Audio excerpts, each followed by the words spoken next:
Boa noite, casa. Tudo bem com vocês?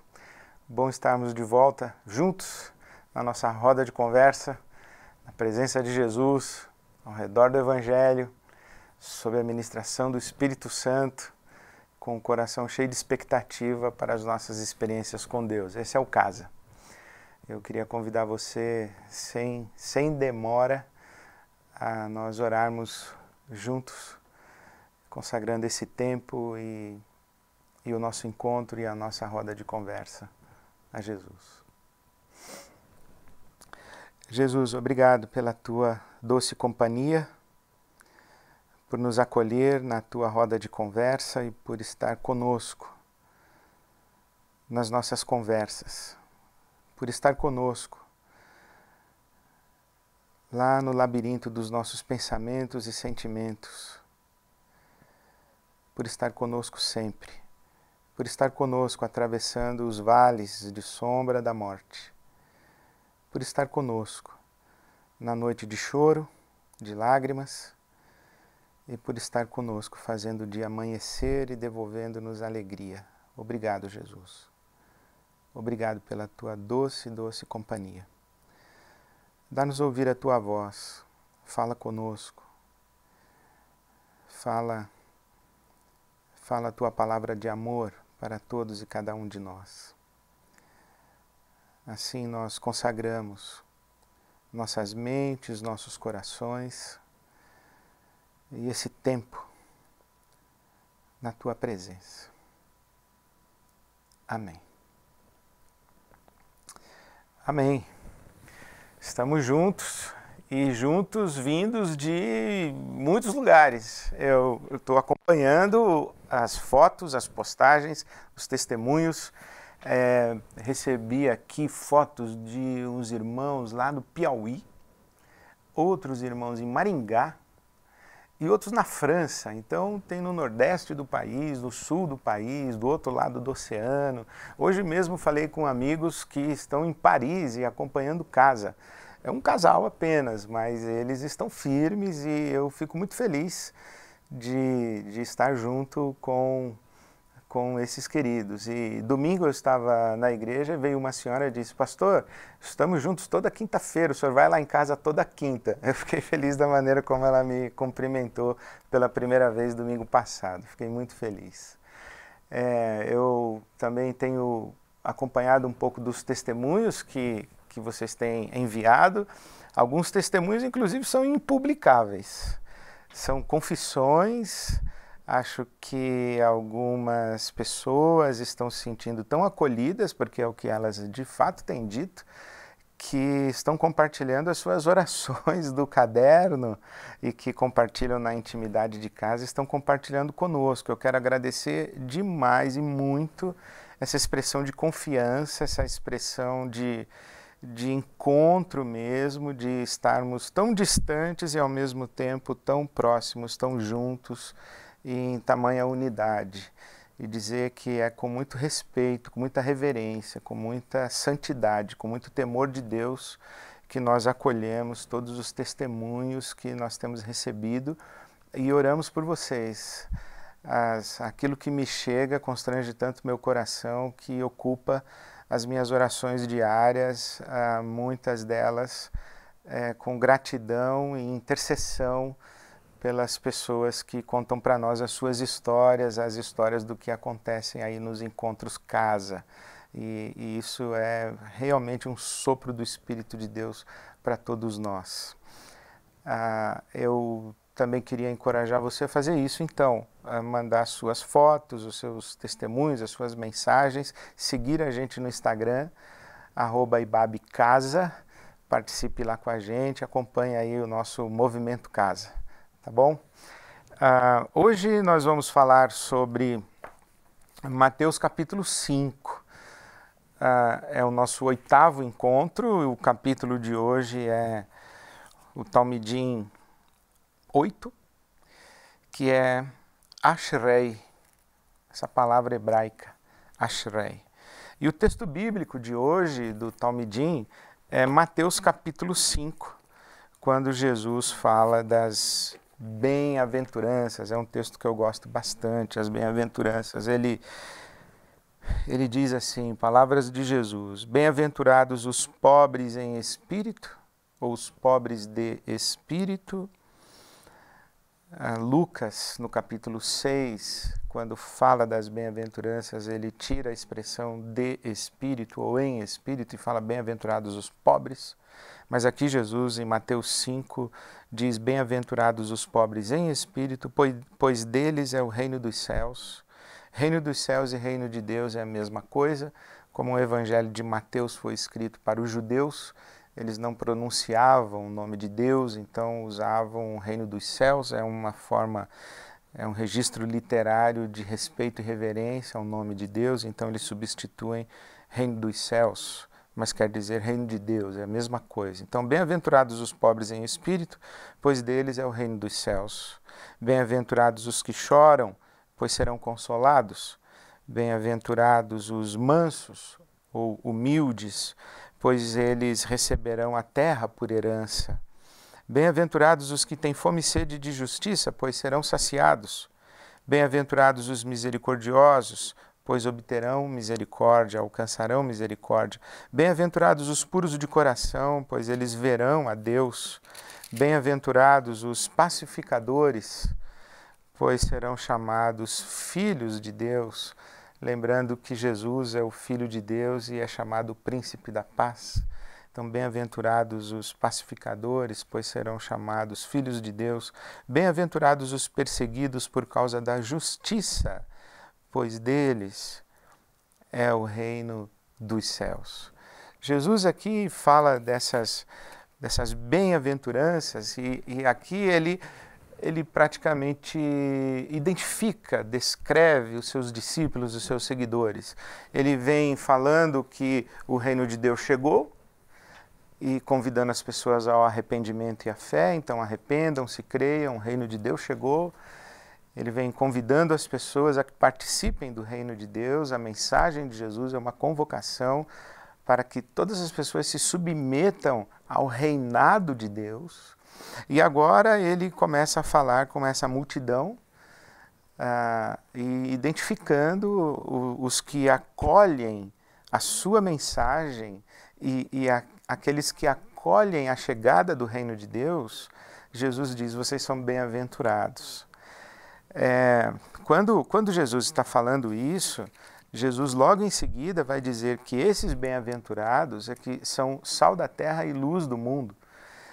Jesus fala que eles são uma cidade iluminada. Esses bem-aventurados são como uma cidade iluminada e uma cidade sobre um monte. E uma cidade iluminada sobre um monte que não pode ser escondida. Então, naquela época, a cidade luz, hoje seria Paris, né? Mas naquela época a cidade luz era Roma. Roma era a cidade iluminada. Roma era a cidade que levava luz para os povos bárbaros. Mas Jesus está dizendo que não.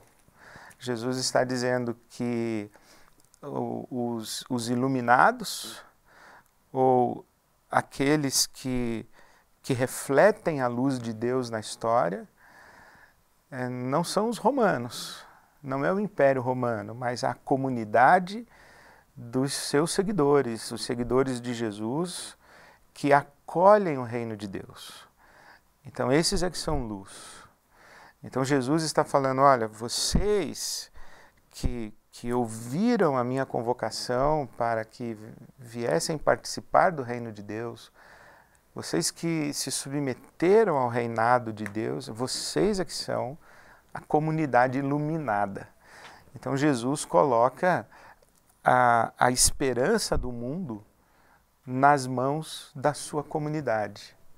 Mas ao mesmo tempo, essa comunidade de Jesus é uma comunidade improvável, porque essas pessoas que ele está identificando como bem-aventuradas estão aí descritas no capítulo 4 de Mateus, os versículos de 23 a 25, que diz que Jesus saiu por toda a Galiléia ensinando nas sinagogas, pregando as boas notícias do reino de Deus e curando todas as enfermidades e doenças entre o povo.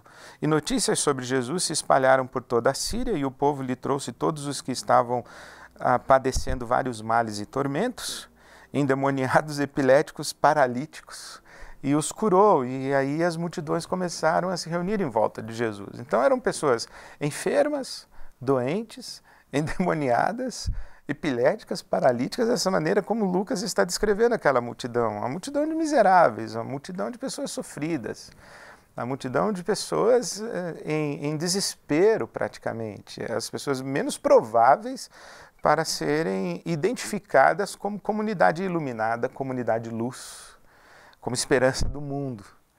Mas o que essas pessoas têm? Elas acolheram o reino de Deus. Elas estão marchando para o reino de Deus, porque Ashrei, que é essa palavra hebraica que... Essa é uma coisa interessante, as traduções bíblicas, né, e as línguas da Bíblia. Então você sabe que o Novo Testamento foi escrito em grego, mas que Jesus falava hebraico e falava também aramaico, e que algumas das falas de Jesus foram pronunciadas em hebraico e aramaico. E esse estudioso das línguas semitas, André Churraqui, ele diz que a palavra grega makarios, que vai ser traduzida como bem-aventurados ou felizes os que, é, na verdade, a palavra hebraica ashrei. E o Churraqui, ele diz que Ashur é o pé, Ashrei é o que caminha, é o caminhante.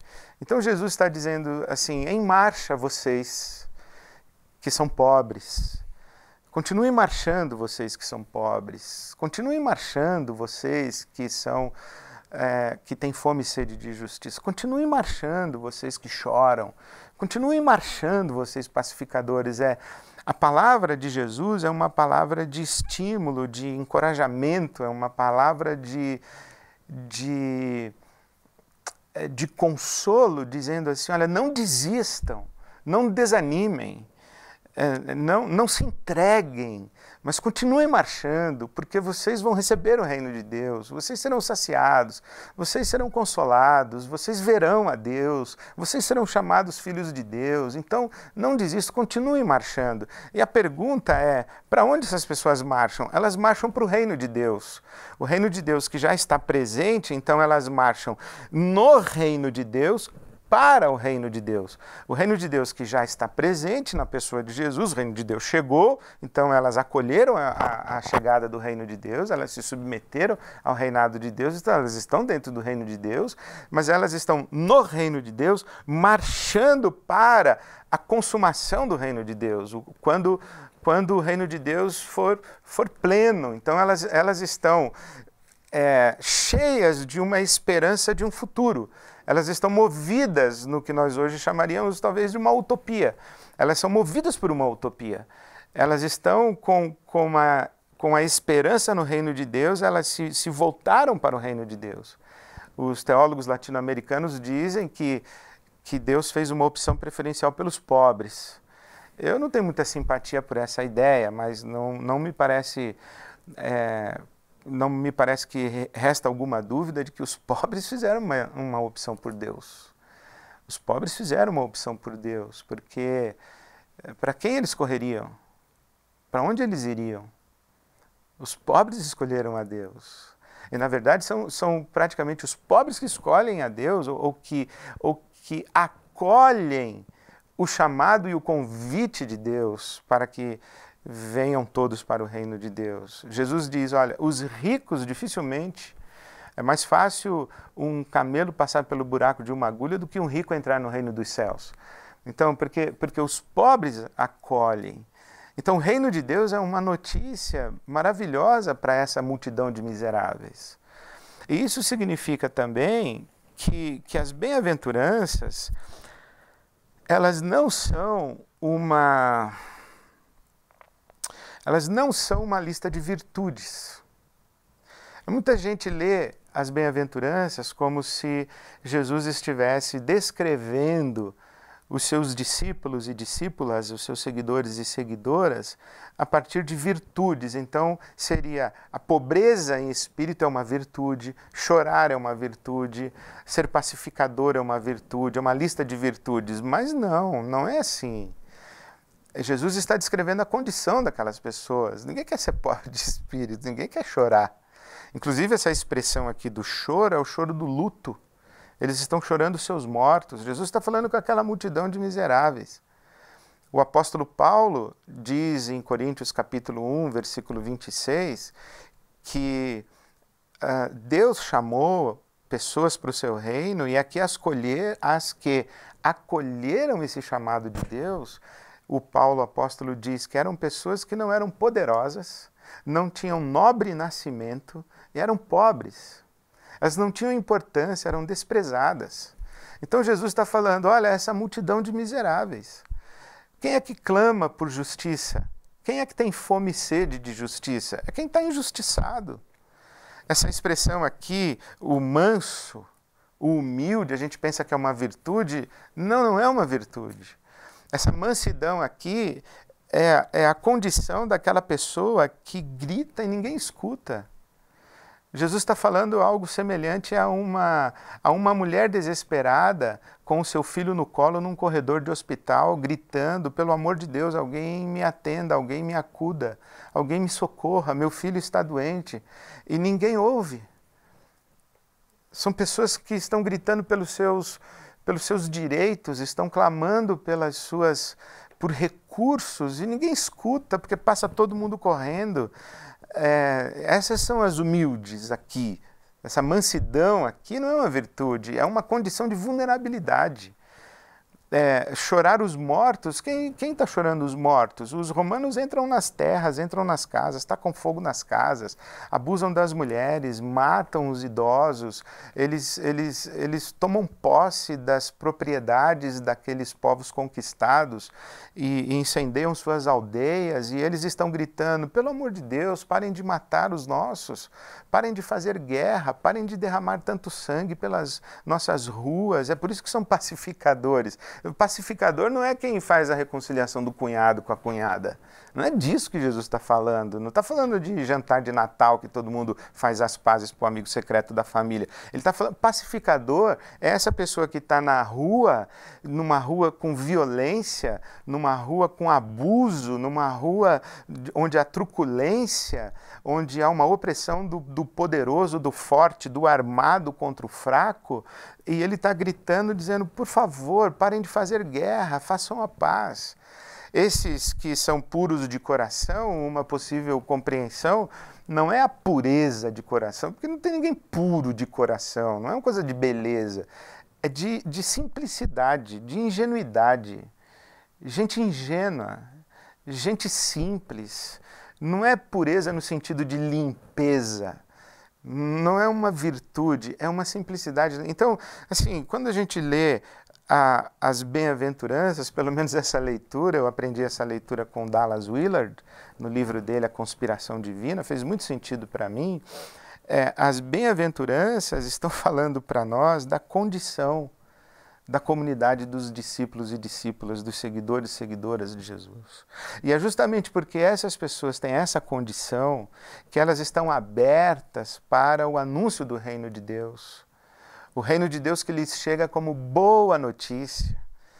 Jesus traz a boa notícia de que Deus agora está presente, de que Deus lhes é favorável. As pessoas não são bem-aventuradas porque choram, são bem-aventuradas porque serão consoladas. São bem-aventuradas porque têm fome e sede de justiça? Não, porque serão saciadas.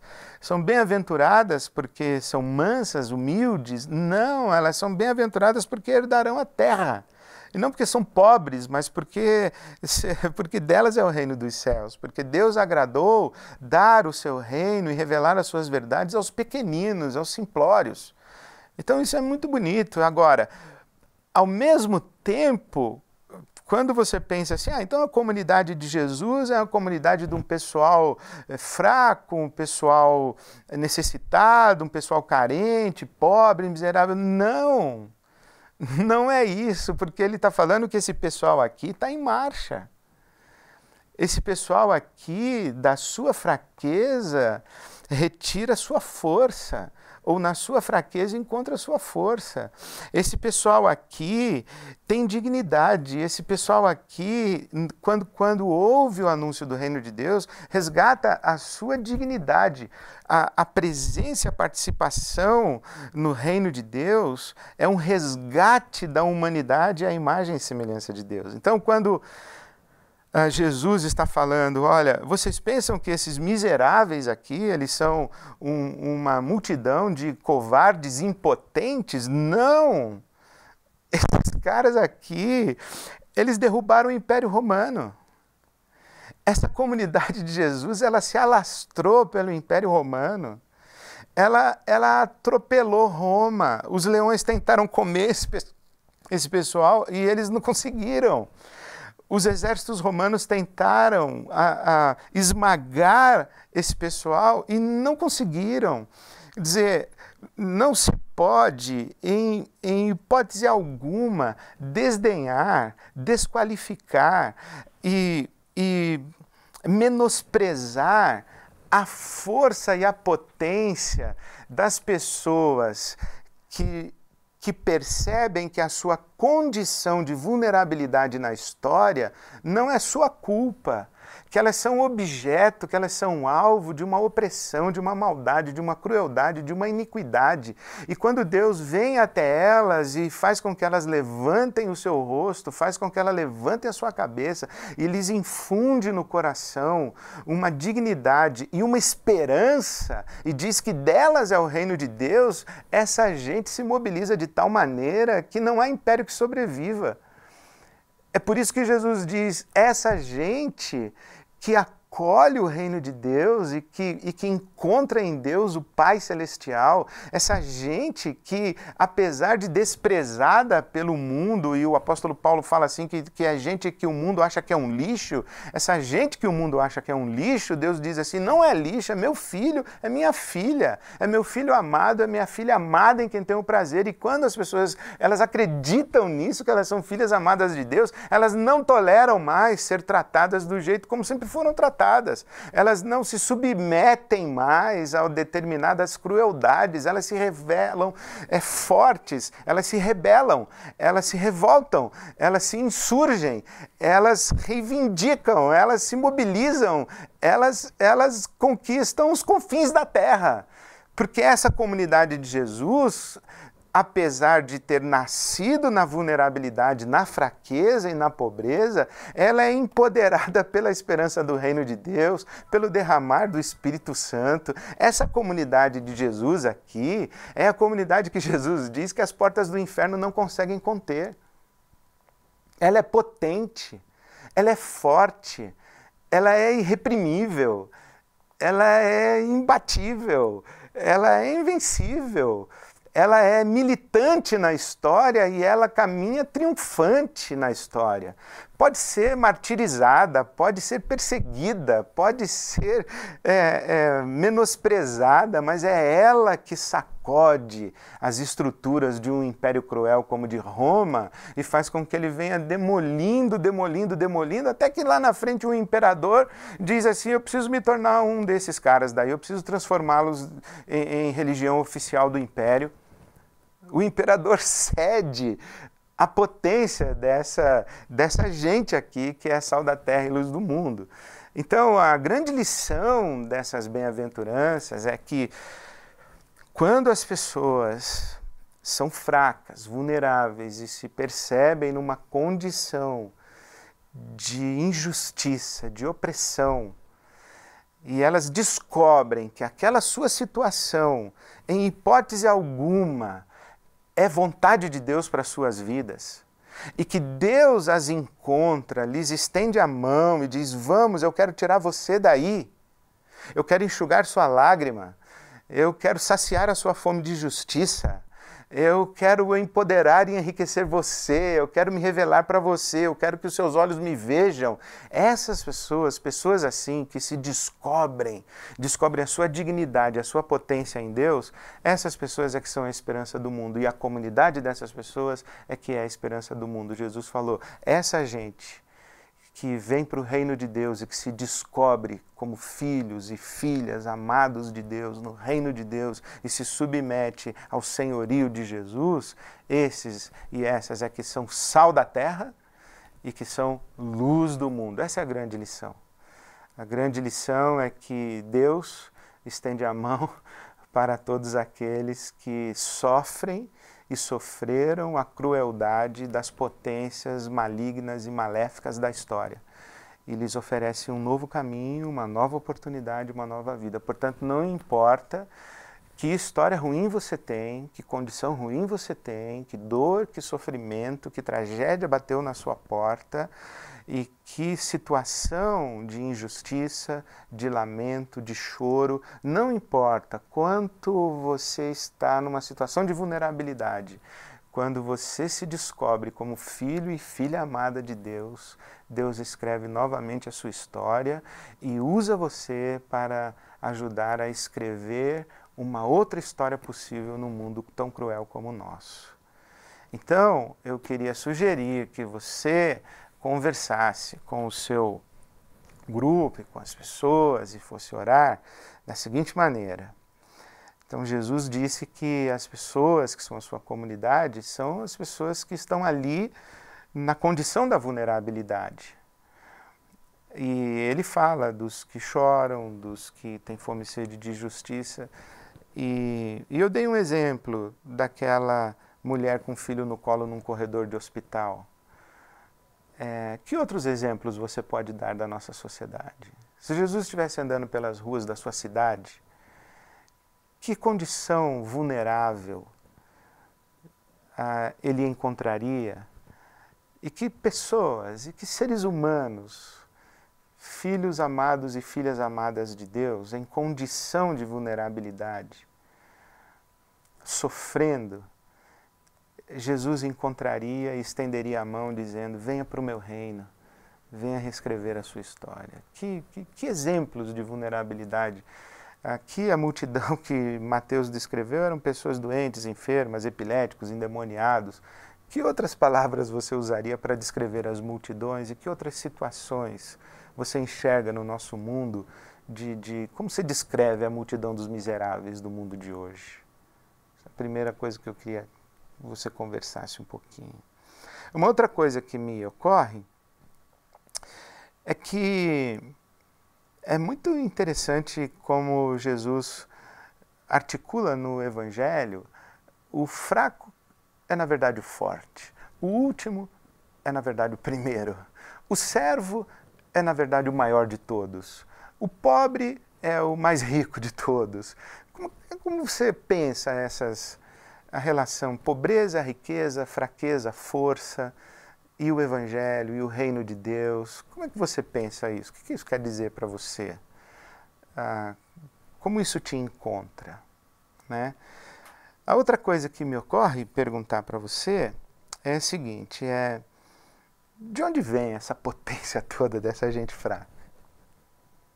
De onde vem esse empoderamento todo das pessoas simples?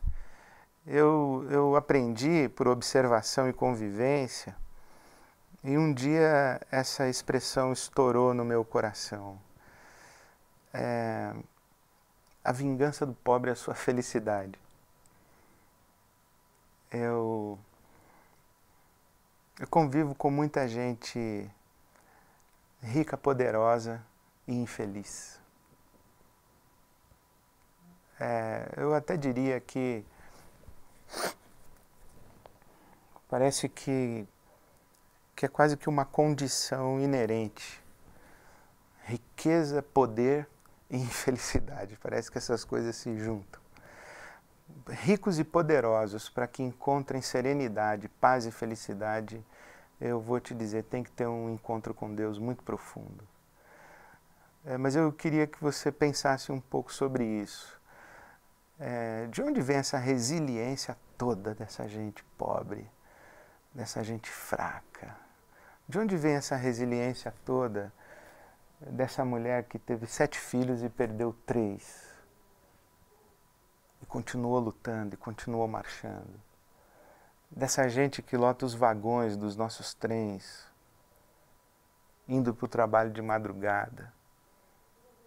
Essa resiliência que faz com que essa gente toda que a gente vê nas nossas ruas não perca o afeto, não perca a grandeza de alma, não perca a dignidade, não perca o amor pela família, a paixão pelos filhos, o gosto de pegar um neto no colo, a solidariedade de repartir o pão com o vizinho. De onde vem isso? Converse sobre isso aí. Queria até que você conversasse, eu nem pus no design de conversa, mas me ocorre agora. Queria que você conversasse aí um pouquinho sobre murmuração. Fale sobre murmuração. Pense em quanto sofrimento e quantas condições adversas de vida a gente encara na nossa sociedade e quanta gente murmurando. Veja se tem nexo, veja se tem proporcionalidade a alegria e a murmuração na nossa sociedade. Quem são as pessoas que mais murmuram e quem são as pessoas mais combativas? Não sei se você vai concordar comigo, mas eu acho que as que mais murmuram são as que têm a condição de maior conforto. Acho que Jesus tinha razão. Nós, os ricos, para a gente entrar no reino do céu, é difícil mesmo. Tem que ser uma experiência com o Espírito Santo. Bom, enfim, faça a sua conversa, porque hoje as bem-aventuranças falaram bem alto. E escreva a sua oração. Escreva a sua oração, uma síntese, uma resposta, uma ressonância do seu coração de tudo isso que a gente falou hoje, tá bom? Um beijo no coração para todo mundo e que Deus abençoe você, sua casa, sua família, seu grupo, seu encontro, sua roda de conversa. Até quinta-feira, se Deus quiser.